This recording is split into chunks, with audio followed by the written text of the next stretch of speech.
कसम संविधान में हम बहस ज्यादा करते हैं और जानकारी कम देते हैं, लेकिन आज उल्टा होगा। कभी कभी उल्टा भी चलना पड़ता है इंसान को। मेरे साथ नए मेहमान जुड़ गए हैं, परिचय करा दूं। विवेक बिंद्रा, टेलीविजन पर्सनैलिटी, एक एंटरप्रेन्योर और साथ ही साथ कई सारे शोज में आप देखे जाते हैं, रियलिटी शोज में भी देखे जाते हैं। मैं विवेक साहब सबसे पहले आपसे जानना चाह रहा हूं, कांग्रेस के प्रवक्ता अभय दुबे जी कह रहे हैं, हालांकि आप चाहें तो उनका जवाब पास भी कर सकते हैं, वो कह रहे हैं कि लाए गए तो क्यों लाए गए 2000 के नोट और हटाए गए तो क्यों हटाए गए, प्रधानमंत्री इसको साफ करें।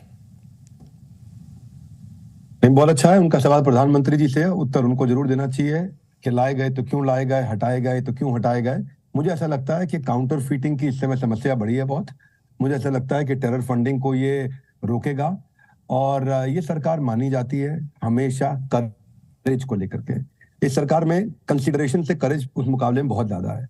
कांग्रेस से अगर आप देखेंगे ना तो ये सबको साथ लेंगे चलने के मामले में पॉपुलर है, लेकिन बीजेपी को देखेंगे तो वो तेज चलने के मामले में बहुत पॉपुलर है। इलेक्शन हो रहा है, नहीं हो रहा है, हार रहे हैं, जीत रहे हैं, ये बड़ी बड़ी इन्वेस्टमेंट करने के लिए माने जाते हैं। 2000 का नोट डिमोनेटाइज हो रहा है, नहीं हो रहा है। 2000 का नोट डिमोनेटाइज नहीं हो रहा है, इसको अभी तो इस्तेमाल कर सकते हैं, 30 सितंबर तक आराम से इस्तेमाल कर सकते हैं। लास्ट डेट ऑफ एक्सचेंज 30 सितंबर है आपकी। कहां पे कर सकते हो? सारे बैंक में, आरबीआई के रीजनल सेंटर्स में कर सकते हो। तो ये आज एक्सचेंज जो है 2000 का, ये आपका 23 तारीख से चालू हो जाएगा और इसको आप 20,000 रुपए तक कर सकते हैं, पैन नंबर देकर के आप ज्यादा भी कर सकते हैं। तो बेसिकली क्या है, अगर कोई भी फेक नोट्स हैं वो खत्म होंगे, जाएगा और वापस इस तरह से जो भी काला धन है उस पर इम्पैक्ट तो पक्का आएगा और एक मन में डर। और वैसे एक मजे की बात क्या मैं आपको बता देता हूँ भाई साहब, दीपक जी, आपने भी अगर किसी को उधार दिए हैं तो अब जल्दी से उधार वापस करने के लिए आ जाएगा। वो बाजार में जिसका जिसका जो उधार था अचानक फोन आने, मुझे भी आ गए 2-4-5 फोन, जी उधार वापस ले लो भैया, पैसे रेडी पड़े हैं मेरे पास इस समय। तो आरबीआई वैसे एक्सपेक्ट कर रहा है कि 4 महीने में काफी है, 4 महीने के अंदर ही सारे सर्कुलेशन को आप रिटर्न कर सकते हैं और इससे काफी इंपैक्ट पड़ेगा। आज बड़ा बिजनेस कंपनी का मैं फाउंडर सीईओ हूं, हम सारी ट्रांजैक्शन डिजिटल कर रहे हैं। डिजिटल इंडिया को बढ़ाने के लिए ये एक इनिशिएटिव जिसका स्वागत करना चाहिए। पॉलिटिकल चर्चा क्या है, मैं जरा उससे बाहर हूं। एंटरप्रेन्योर्स को और एंटरप्रेन्योरशिप को एनेबल करने के लिए मैं आपको बता रहा हूं, कैश इस्तेमाल करना यूएस में आज भी थोड़ा मुश्किल है। बिना क्रेडिट कार्ड के आप जिंदगी बिता नहीं सकते वहां पे। हमारे को अगर डिजिटलाइजेशन जिस तरह से बढ़ा है उसको बूस्ट करने में और मदद करेगा और इसका हमारे को भरपूर स्वागत करना चाहिए। आज मैं बड़ा बिजनेस का सीईओ हूं, हमारी हजारों लाखों करोड़ों की ट्रांजैक्शन होती है पर सारी डिजिटल होती है, 1 रुपया हम नहीं लेते किसी से, इसलिए हमको तकलीफ नहीं आती। इसी तरह से ये सरकार ऐसे और भी कई डिसीजन लेने वाली है जहां पे कच्चे के धंधे को आगे चल के तकलीफ आएगी ही आएगी, और कच्चे के धंधे में तकलीफ आ रही है तो ये किसी भी रिस्पॉन्सिबल लीडर को इस पर सवाल नहीं उठाना चाहिए। कच्चे के धंधे बंद कराने हैं, पक्के के धंधे बढ़ाने हैं, इससे थोड़ा झटका लगेगा। एक सवाल आपसे पूछ लेता हूं दीपक जी, आज मैं थोड़ा आपका इंटरव्यू ले लेता हूं। स्पीड ब्रेकर क्यों होता है, या गाड़ी में ब्रेक क्यों लगाई जाती है? मालूम आपको ब्रेक क्यों होती है गाड़ी में? गाड़ी में ब्रेक क्यों होती है? सब लोग कहते हैं गाड़ी धीरे करने के लिए होती है। गाड़ी में ब्रेक क्यों होती है? लोग कहते हैं कहीं एक्सीडेंट ना हो जाए। गाड़ी में ब्रेक क्यों? गाड़ी में ब्रेक दीपक चौरसिया जी इसलिए होती है कि अगर गाड़ी में ब्रेक है तो आप तेज चला सकते हो। दीपक जी आप गाड़ी चलाते हो, अगर आपकी गाड़ी में ब्रेक नहीं हो तो आप 10 की स्पीड से ऊपर चला नहीं पाओगे गाड़ी। अगर आपकी गाड़ी में ब्रेक नहीं है तो आप 20 के ऊपर चला के दिखा दो, डर लगा देगा, रुकेगी तो है नहीं, ब्रेक तो है नहीं। तो ये जो ब्रेक आपकी जिंदगी में आया है इस समय, इस तरीके का जो ब्रेक आया है, ये इसीलिए आया ताकि आप गाड़ी को और तेज चला सको। हमें डिजिटल बनाने के लिए ये ब्रेक आया है, ये कच्चे के धंधे को कम करने के लिए ब्रेक आया है। वरना आप मेरे से शर्त लगा लीजिए, अगर आपकी गाड़ी में ब्रेक ना हो, बिना ब्रेक की गाड़ी को आप 10 से ऊपर की स्पीड पर कोई नहीं चला सकता। इस ब्रेक का स्वागत करना चाहिए। मैं इतना ही कहना चाहता हूं, पॉलिटिकल डिबेट से थोड़ा बाहर हूं क्योंकि कई लोगों को दिक्कत आएगी, उनको एस्टैब्लिशमेंट जो भी करेगा, एंटी एस्टैब्लिशमेंट वाले उसमें आकर के बीच में बोलेंगे। पर डिजिटलाइजेशन के लिए let us please welcome this initiative. Thank you very much. मैं सीधे चलता हूं अश्विनी तनेजा जी के पास। अश्विनी तनेजा जी, इस फैसले को आप कैसे देखते हैं? और मैं सभी से रिक्वेस्ट करूंगा, खासतौर पर विवेक बिंद्रा जी से। विवेक बिंद्रा जी, आप जिस तरह से समझाते हैं ना, बड़ा शानदार है और मुझे आपसे सवाल पूछने में मजा आता है। हालांकि आप मुझसे सवाल पूछ रहे थे, मैंने जवाब दे दिया, आपने मेरे सवाल का भी जवाब दे दिया, इसके लिए थैंक यू। शायद मेरे पास वो जवाब नहीं होता। वापस बहस पे चलते हैं।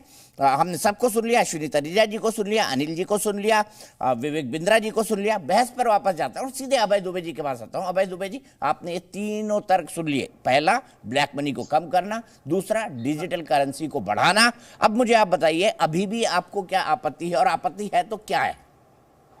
मैं सीधे सवाल जो गैर राजनीतिक लोग हैं उनसे नहीं पूछूंगा, लेकिन आप पूछिए दीपक जी।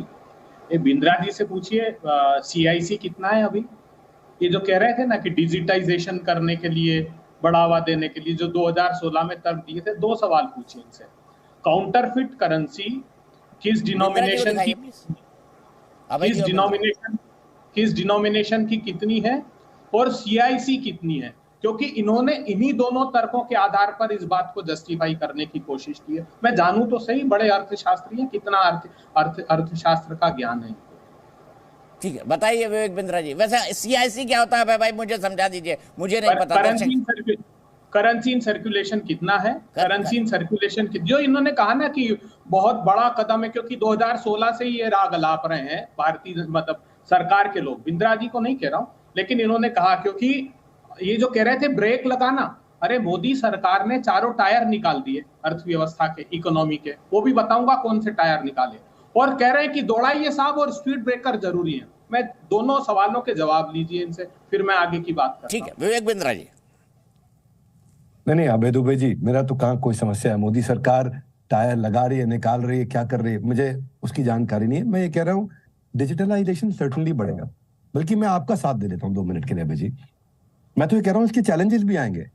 जैसे 3 जगह मैं बहुत बड़े चैलेंजेस एक्सपेक्ट कर रहा हूँ। एग्रीकल्चर जो कैश की इकोनॉमी है, उसके एग्जीक्यूशन की तैयारी करनी होगी गवर्नमेंट को। मैं तो आपकी तरफ से बोल देता हूँ, अगर एग्जीक्यूशन की तैयारी नहीं करी सरकार ने, तो कल को एग्रीकल्चर में बहुत बड़ा इंपैक्ट आ जाएगा। रियल एस्टेट पहले से ही डाउन ट्रेंड पे चल रहा है इतने लंबे समय से, वापस बूस्ट नहीं आ रहा। सब जानते हैं रजिस्ट्री का पैसा जो जाते हैं, जो पक्के का पैसा अलग होता है, कच्चे का अलग होता है, सबको मालूम है। बाजार के अंदर सर्कल रेट अलग होता है और मार्केट की एक्चुअल प्रॉपर्टी की वैल्यूएशन अलग होती है। उस पर कितना बड़ा इंपैक्ट आ जाएगा। रियल एस्टेट के लिए अगर एग्जीक्यूशन की तैयारी नहीं करी गई तो उसका असर आएगा। आप ठीक कह रहे हैं, टायर निकलेगा उससे। ट्रेडिशनल रिटेल जो बहुत बड़ा नुकसान जा सकता है, क्योंकि वहां पे कैश सर्कुलेशन बहुत ज्यादा हो रहा है, उसकी भी एग्जीक्यूशन की तैयारी करनी होगी। फायदा किस में होगा? ई कॉमर्स बढ़ेगा, फिनटेक बढ़ेगा। ई कॉमर्स फिनटेक बढ़ेगा तो ट्रांजैक्शंस और अच्छी होंगी। मैं तो इकोनॉमी पे बता रहा हूं कि ये ब्रेक लगेगा, पक्का ब्रेक लगेगा। लेकिन अगर हम इससे ई कॉमर्स को, टेक्नोलॉजी बेस्ड ट्रांजैक्शंस को और इंप्रूव कर सके, कैश के कच्चे के धंधों को आगे चल के और कम कर सके। वैसे तो ये क्लीन नोट के लिए आया है। आपने पूछा था मनी सर्कुलेशन कितना है, 11% है इस समय, बाकी सारा तो अंदर पड़ा। लेकिन मैं अभी आप ही के साथ हूं, मैं कोई आपके खिलाफ थोड़ी बोल रहा हूं। इस बार डिफरेंट रीजन के लिए आया, not for killing the black money, it is for clean note policy. पर अभय दुबे जी, आपसे बात करके अच्छा लगा, धन्यवाद। अभय जी। दीपक जी, मैं एक बात नहीं, मैं अनादर नहीं करना चाहता। विवेक बिंद्रा जी बहुत अच्छे व्यक्ति हैं, यूट्यूब पर मैंने काफी सुना भी है, मैं किसी का अनादर नहीं करना चाहता। इनकी इन्होंने जो हालत की वो देखिए, 25,000 रुपए हेक्टेयर इनपुट कॉस्ट बढ़ा दी खेती की किसानों को, इसीलिए तो 27 रुपए हुई। क्यों हुई वो? क्योंकि 25,000 रुपए हेक्टेयर आपने लागत बढ़ा दी। आज स्थिति ये है, centre for monitoring Indian economy की रिपोर्ट पढ़िए, आपकी जो अनएम्प्लॉयमेंट रेट है वो हाईएस्ट हो गया आजाद भारत के इतिहास का।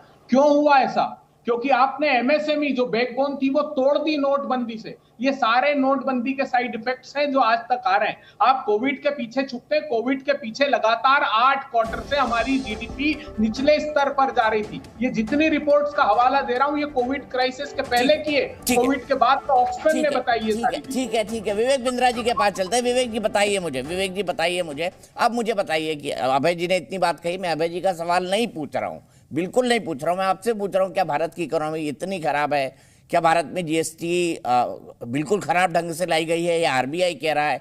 क्या भारत की फाइनेंशियल हालत इतनी खराब है कि हम अपने लोगों को 2 टाइम का खाना नहीं दे पा रहे हैं? और बीजेपी कांग्रेस ये भी नैरेटिव, जिस देश में 80 करोड़ लोगों को 5 किलो अनाज देना पड़े, उस देश की तो हालत कितनी खराब है दुनिया में, लोगों को समझ आएगा ना। जीएसटी का कलेक्शन तो बड़ा है ना। जीएसटी कलेक्शन बढ़ने का मतलब सिंपल है कि इकोनॉमिक एक्टिविटी बढ़ी है, और इकोनॉमिक एक्टिविटी बढ़ने का मतलब है कि तब बढ़ती है जब कंजम्पशन ज्यादा होती है, और कंजम्पशन ज्यादा होने का मतलब है कि भाई आपकी इकोनॉमी इंप्रूव कर रही है, ग्रो कर रही है।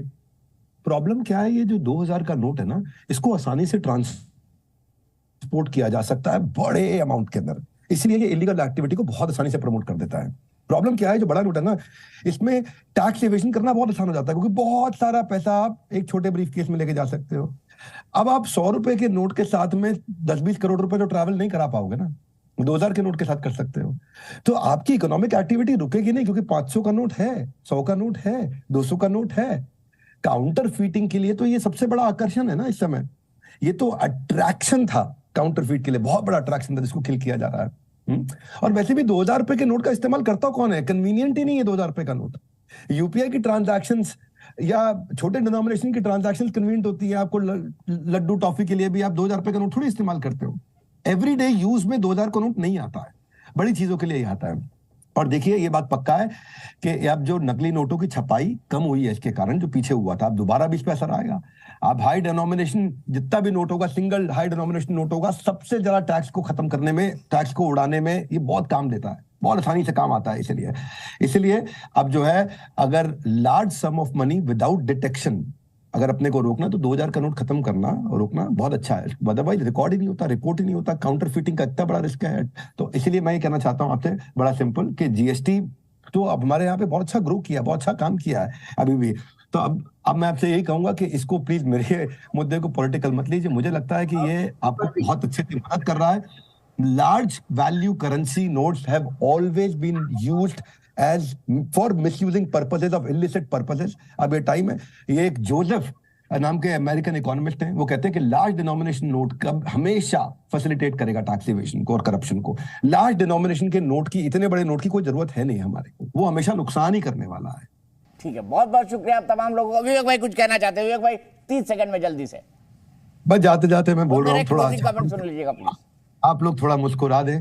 अब अगर रेड लाइट पर जंप मारोगे और पुलिस वाला रोक ले और आप 2000 का नोट दोगे, तो बोलेगा भाई साहब 100 का ही दे दो, कोई दिक्कत नहीं है। तो मैं ये कहना चाहता हूँ आपसे कि अब 2000 का नोट खत्म होगा तो चोर भी कम से कम 2000 बार सोचेगा आपके घर पे आने के लिए।